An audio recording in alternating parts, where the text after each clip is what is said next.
Hello, how are you doing? My name is Otto and welcome back to the channel. Small cameras like the DJI Pocket 2, the GoPro 10, 11, the Insta360 X2 or X3 and so on, they are great cameras, but they share something in common. In low light situations, they're not going to be so good. This one is the Insta360 RS 1-inch edition, and compared to other cameras like the ones that I just mentioned, it will give you better results because it has a bigger sensor which has better dynamic range and a higher image quality. Now, this will not happen like magic, and you need to use the right settings to get the best out of this camera in low light scenarios. So in this video, I would like to give you a few tips to improve the quality of your night videos for the Insta360 X3 and mostly for the Insta360 RS 1-inch. If you're looking for a tutorial on how to edit the Insta360 videos on your smartphone, I do have an easy step-by-step video where you can learn how to do that. Normally, I use Insta360 cameras with automatic settings, but in low light situations, this is not recommended since the camera will try to raise the ISO to compensate for the low light, and this will result in lots of noise or grain in your video. So we need to use manual settings, and I know it sounds kinda scary, but believe me, it's actually easier than you think. First, we need to make sure that you're using the maximum resolution. Tap this section at the bottom and select 6K, and down here, you need to select 24 frames per second. You can press the X on the upper right corner to exit this menu, and now swipe the screen from right to left to open this other menu. Now you need to select manual mode, and because we're going to use 24 frames per second and we want to follow the 180-degree rule, we're going to double this value here, which is the shutter speed, so 1/50. Now, we want to keep the ISO as low as possible, so we're going to select 100 for the ISO. Depending on how dark it is, you might have to bump this value to 125, 160, or maybe even 200. But I wouldn't go past that value, and the reason for this is because the lower you set the ISO, the less noise there is going to be in your video.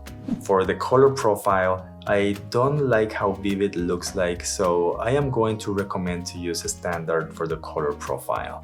With such a low shutter speed on the settings, walking is not something that I would recommend. This is because the camera needs higher shutter speeds for the stabilization to work properly. And when the shutter speed is low, you will get what I call a glitch effect in your video. And these tend to be very distracting and it doesn't look too good in my opinion. For night shots, my recommendation is to use an extension rod and also a tripod.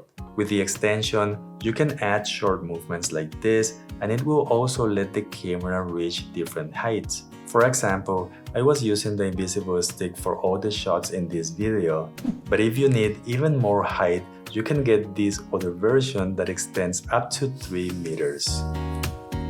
The tripod will let you place the camera with the extension on a surface so you don't have to hold it all the time. And I also found this super clamp to be extremely useful when using a tripod was not so convenient.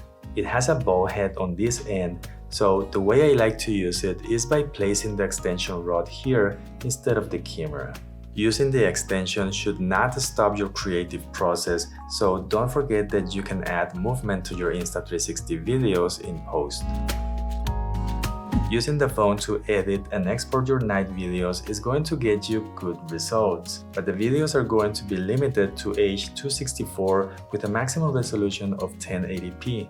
You can use the Insta360 Studio on your computer to edit and export your video. You will only get basic tools to edit, but when you want to export your video, there are more options.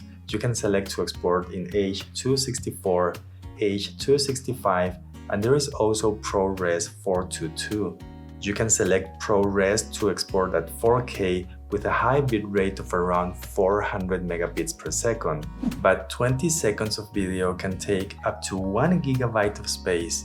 That's a big file, indeed. But for color grading and details, it is going to be the best option.